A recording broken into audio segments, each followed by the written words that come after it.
This is United for Biodiversity, the Alliance podcast, a platform that unites global voices in a call to action to protect our planet's rich biodiversity. Join us for critical insights and let's stand united for biodiversity. Welcome to this week's episode of United for Biodiversity, the Alliance podcast. I am your host, Kiana Wilberg, and today we place the spotlight on the role of the Environmental Protection Agency in Guyana's fight to protect biodiversity. And what better person to help us with this discussion than the head of the Environmental Protection Agency, Mr. Kemraj Parsram. Sir, welcome to our podcast. Thank you so much for being here. Thank you so much, Guyana, and I'm always glad to be interviewed by you. Thank you so much, sir. I want to jump straight into our questions. Now, Guyana is regarded around the world for having one of the most diverse and unique biodiversity profiles. But what, in your view, sets us apart from the rest? Great, excellent question. I know, Kiana, a lot of the times when we talk about Guyana, we talk that about 85% of our land is forested and intact. But in addition to that, what sets us apart is that Guyana has, as a small country, there's the Brazils, there's the China, there's the India, the Congo, but there is Guyana as well. Guyana, a small country, has one of, we can say a continuum of ecosystems in this small country of ours. From the marine environment to the coastal mangrove to the our wetlands, the lakes, the conservancies, to the lowland forests, to the savannas, the North Rupununi, the South Rupununi, and importantly, our Tipui mountains of Roraima, or cloud forests. So we have that gradient of ecosystems that are still intact, that are still functioning as it did for many, many years. Like many other countries, they are degraded. Guyana's ecosystems are not degraded. They are well intact. There's high level of endemism. Endemism means that there is these species that only belong in this geographic scope. And I know previous podcast episodes, they give some statistics on the species diversity and so on. Yes. I'm not going to go into that.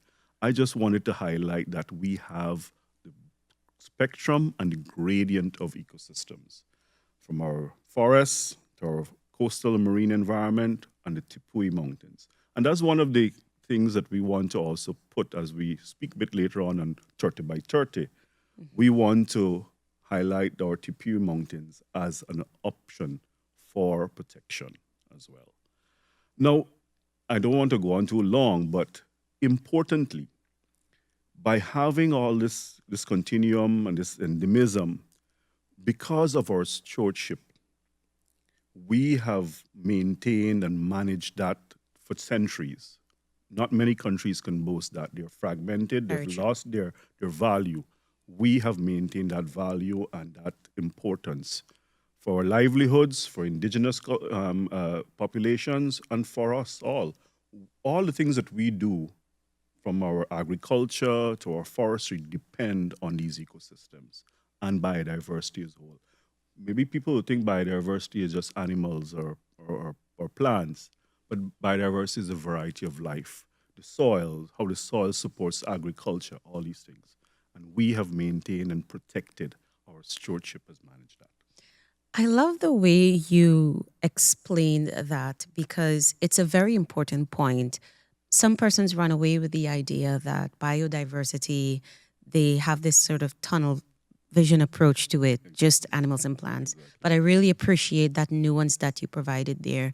And what you've also done with that response as well, if I may, is to really exemplify that conservation, this is part of our DNA. Mm-hmm. So what better country than to have Guyana speak on the importance of why we should try as much as possible to get all stakeholders involved in the protection of biodiversity.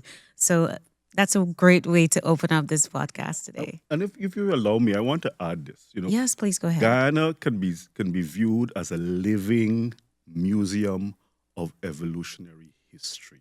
Wow. What that Unpack means, that for me, what yes. that means is that, and I mentioned it to Pui Mountains.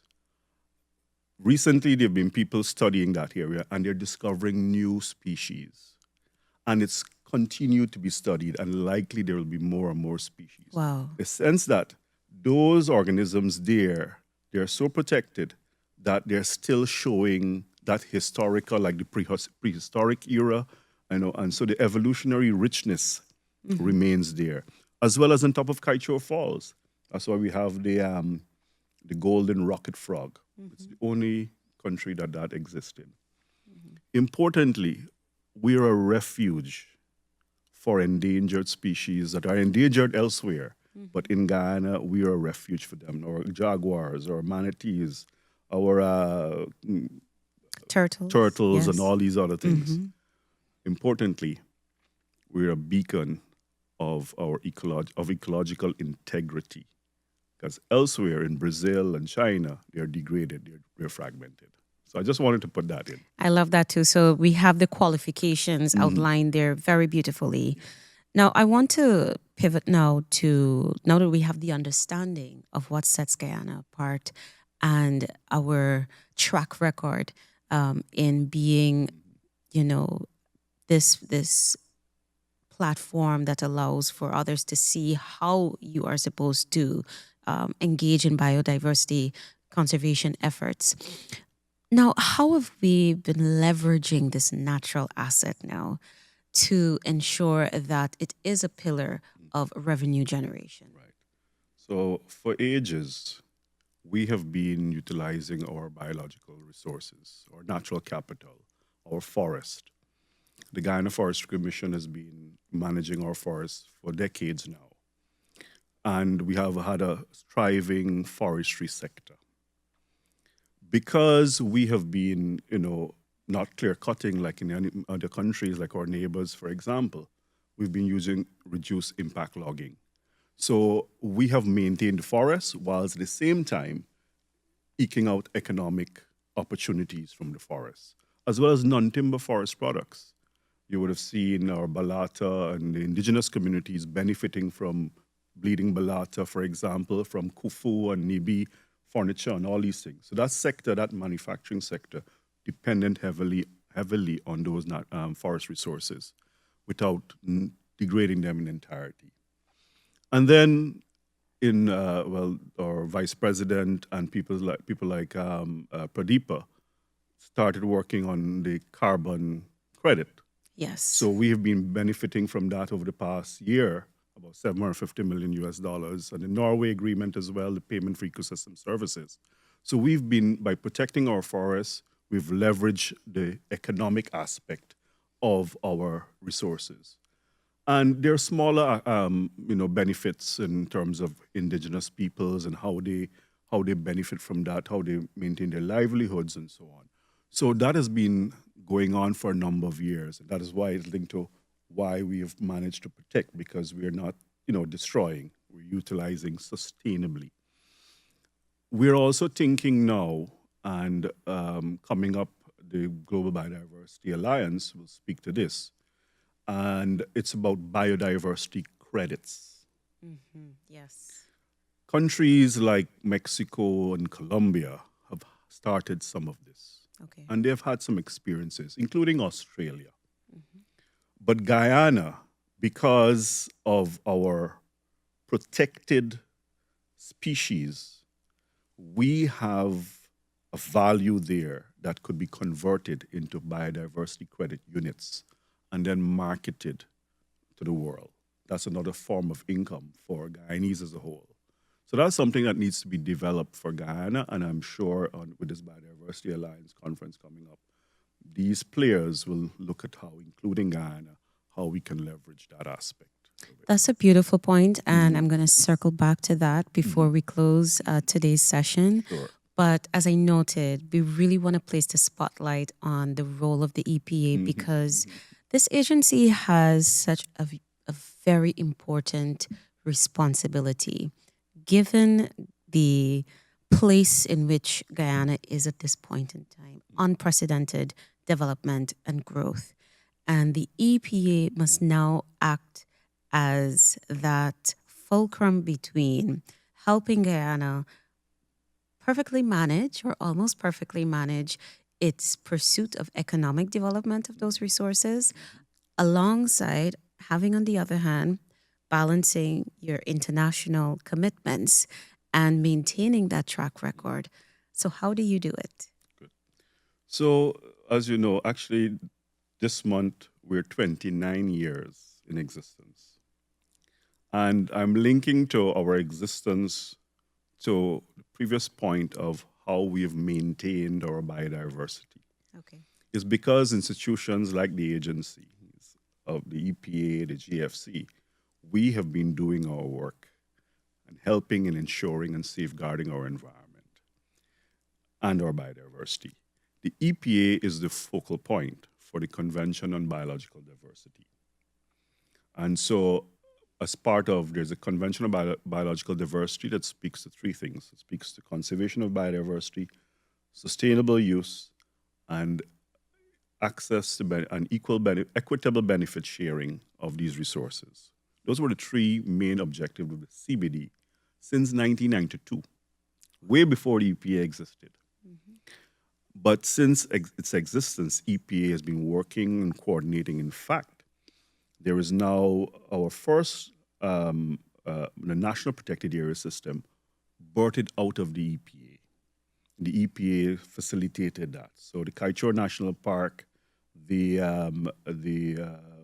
one in Region 1, I don't know, I'm missing the name now. The one that Annette spoke about. Is this Shell Beach. Yes, Shell Beach. Why am I forgetting? Shell Beach. And then the Kanuku Mountains. So we've been working with that, and out of that came the Protected Areas Commission. Out of that came the Guyana Wildlife Conservation Management Authority. So we've been involved in this throughout in terms of research as well. But importantly, you mentioned we're balancing economic development with environment. We have our environmental authorization process. So all development activities throughout the last 29 years, we've been sure that they are adequately permitted, the effects on the environment are assessed, and we set safeguards in place. So we basically help in protecting the degradation of our resources, and hence how our biodiversity is still world-class as it is today. Recently, in December of 2022, the Global Biodiversity Framework, that's what it's called now, came out where 196 countries came out and committed to 23 targets, recognizing that globally there was decline in biodiversity. And so they started committing to these, to expand their protected areas, to improve its management, to look at financing for biodiversity. Okay. So the EPA was part of that negotiations as well, and that was COP15 in December of 2022. And so now we are now executing our obligations under that. As I said, we have managed, we're a world-class example, but we are also leading in terms of ensuring that we do not have that further any damage to our ecosystem, to maintain that. So we have set new biodiversity targets, Okay. what we call things like looking at the expansion. So moving away from protected areas where it's completely locked out from people, but ensuring there's other effective conservation measures, for example. So how can we account for our wetlands, our conservancy, the indigenous community lands, and so on, because they've been managing it for years as well. So bringing all of that into place, and I mentioned the Tipui Mountains, other areas that we haven't explored, how we can bring that all and account for it under these expanded protected areas, or what we have to protect 30% of our land and marine environment by 2030. So all countries are committed to doing that. So this is part of it. So we're part of that process of driving that and ensuring that that happens. Importantly, I know I'm a bit drawn out here, but At the global level, like the climate change convention, there was commitment for about 200 billion US dollars Yes. by 2030 Yes. and about 20 billion by 2025. That has not happened. So countries like Guyana, we have to be in the driving seat to encourage movement in that regard. And I'm linking this to the Global Biodiversity Alliance as well. This is an area where this alliance can help in contributing to bringing countries to agree, hey, we need to honor our commitments to ensuring that there's a finance for executing the work at the national level and eventually at the global level. And I think that's a very important point that you made there too. And I think two key ones or three quick key ones, if I can quickly summarize. One, the fact that the EPA has long been part of ensuring that Guyana is upholding not just its track record, but that it is doing what is necessary to maintain its commitment to implementing these international commitments. So the EPA is doing its part as a steward where this is concerned. But also, apart from that, there are international commitments which, on the financial side, they have not been met as yet. And it's important that while we do have a list of commitments, some of which we're meeting, the financial side is also equally important. What you're seeing Guyana is doing is now saying, listen, I am not going to sit back. We are not going to be quiet. Let's have our own movement and push this and continue to raise awareness. And that's very important because that also lends to the leadership that we've been providing over the years, especially on the forest conservation side. Exactly. So I love that multi-pronged approach that you took there. And we have the experience with the carbon credits. Mm-hmm. So now leveraging other means of bringing finance to support conservation, biodiversity credits, getting private sector to become involved as well. And so the important thing, this is not about government alone or the EPA alone. This requires all stakeholders, from communities, the businesses, the private sector, the government agencies, and the global stakeholders as well. If we don't come together, if we don't put our heads and hands together, this will not be successful. We've been doing it in Guyana. I mean, we can improve in certain areas, and we can be a driving force or a model or an example. Under our LCDS 2030, as an example, under the carbon credit, we can then demonstrate how we can get financing for biodiversity as well. So. I want to ask you a two-pronged question here. Now, we spoke extensively about the role of the EPA, and I'd love for our audience, I think they'd be interested in knowing about this, the extent to which you have expanded your capabilities in ensuring that you are able to meet the modern-day demands of Guyana's unprecedented growth and keeping us on track. Right. Tell us a little bit about that. And then I'd also love for you to speak on the lessons that the international community can take from Guyana, from the EPA's perspective. So first thing, we have invested in our human resources. Mm-hmm. Again, I'm linking to what? To protect and maintain our biodiversity, we have to have strong institutions. And the EPA is one of those institutions. And to do that, we need the manpower, we need the technical knowledge and understanding. So we've invested in that in the past year. So we now have a biodiversity unit. It's still small, but we have a biodiversity unit that is dedicated to dealing with coordinating our obligations under the global biodiversity framework and then executing at the national level. In biodiversity management, we require data. We need to have knowledge and understanding of what we have and how we manage it. Now, Guyana, though small, is still expansive. The forest is huge. You can't get, to everything that easily. Yes, indeed. So, for you to study the forest, you have to put people there for months and weeks and years, perhaps, especially climbing up the Tipui Mountains of Roraima. What we've invested is technology.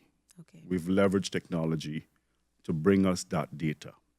So, for example, satellite technology, it's now improved that you can actually send it over the Kaichor National Park and you can count how many animals are there. Wow. And you can trend, you can see how they are moving and so on. The megafauna, of course. You may not be able to see the insects, Yes, of but the megafauna you can see. So there is that technology that we're leveraging. We're putting sensors there for water quality. Water quality is linked to biodiversity. If you manage and your water quality, then you expect that the water, your fish and your other life in the water and in our rivers would be okay. So we're monitoring, utilizing that technology. We're also leveraging AI intelligence. So you may have years and years of videos and imagery of our forest and our biodiversity, or camera traps, setting up camera traps. You can leverage this AI to actually estimate what's your abundance, what's your species diversity, and so on. All that lends to data and monitoring. Okay. Importantly, there's a technology called eDNA, environmental DNA. So it's being tested in other countries, but we're now looking to do it. In fact, it was tested here in Guyana for river dolphins, to assess how many, the abundance, and those sort of things. We now want to mainstream that as part of our data collection. Okay. So we're building our staff capacity to use that. What it does, it takes a sample of soil, water, and air, and it can tell you what biodiversity exists and existed in this country. Wow. So that is something that we're definitely expanding on and building our capabilities. We're not fully there. We're not perfect. We're still growing, and we're still learning. That's excellent to hear. And in terms of the lessons that other nations can take from Guyana, what's your view on that from the EPA's perspective? First thing, or two things I want to say is that your biodiversity and your economy must be balanced. Okay. They must go in hand. And also, you have your biodiversity, you have your natural resources. You must, right now, protect it. Right? As I mentioned, most of the other countries, they're fragmented, they're disturbed environment and disturbed ecosystem. You need to now take action and protect it, like we have done. But also, how do you do that? By adding value. What is the value of our ecosystems? What is the value of our biodiversity? And how can you leverage that value for your economic activities, for your livelihoods? If people don't see the value in these things, they would not protect it. If you know that this source of water or this source of timber is your livelihoods for you and your generations to come, wouldn't you want to protect it? Absolutely. Yes, there are some people who just think short term, but people are becoming more understanding of what and the value and the importance. And if you put a value to it, you'll see how people will protect those resources even more. Secondly, it's working with your indigenous peoples. They are the historical knowledge holders, traditional knowledge holders. They can also help in maintaining and managing and having oversight of your resources. They're an important part of the fight. Exactly. And you have to work with them, right? And strong institutions. Governments and globally need to invest in institutions like the EPA, like the Guyana Forestry Commission, like we have done here in Guyana, so that we can ensure we have the oversight, we can regulate, and we can protect. Indeed. To wrap up, Mr. Parsram, we, of course, are just a few weeks away from a very landmark event, the first of its kind to happen in Guyana, especially at this particular scale, the Global Biodiversity Alliance Summit.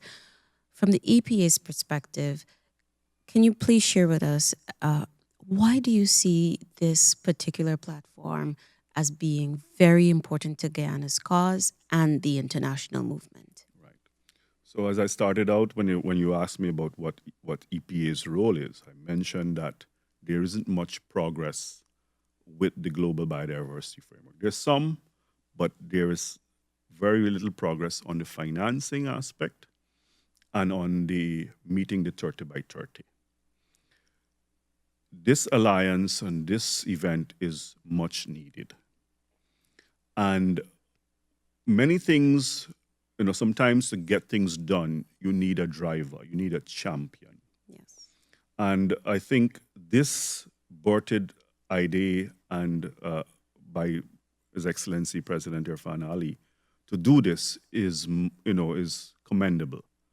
And we need somebody to champion this and to bring about his colleagues from other nations, from Colombia, from Brazil, from Suriname. In the Global South, we have a lot of experience, and we are host to the unique ecosystems and biodiversity. So it's no better than these persons leading it. And Guyana being a boxing or a light sort of fighting out of its size was a term. You bout out of your featherweight or lightweight or heavyweight. But Guyana is important. It's world class. So Guyana, and with the leadership of President Irfan Ali, we can lead this. And it goes back to, I would like to see two things, is how we encourage the globe and get a partnership to deal with the expansion of our protected areas, to move that so that we can meet the 30 by 30 goals, and importantly, the contribution to biodiversity finance. Because we can't do this without having the money. And when I'm saying we, I'm talking about the globe, countries. We are the good state in Guyana in that we are leveraging our oil economy to strengthen our non-oil economy, but also investing in conservation. Yes. And then looking as well at other innovative means of bringing financing to support maintaining and conserving our biodiversity. So this alliance, if those things are done, I think it will be very successful. And those are the three things I think this alliance, this summit will be important too. Thank you so much, Mr. Parsram. You have shed some really important perspectives here. We've really unpacked a lot too regarding Guyana's unique qualifications and some of the important expectations of the summit. So thank you once again for being part of our podcast today. Thank you for having me. To our audience, thank you as well. Please be sure to tune in next week, same time, same place. We'll be here with more thought leadership on the importance of protecting the world's biodiversity. Thank you for listening to United for Biodiversity, the Alliance podcast. Be sure to follow us for more insightful episodes on our Spotify, LinkedIn, and Facebook accounts.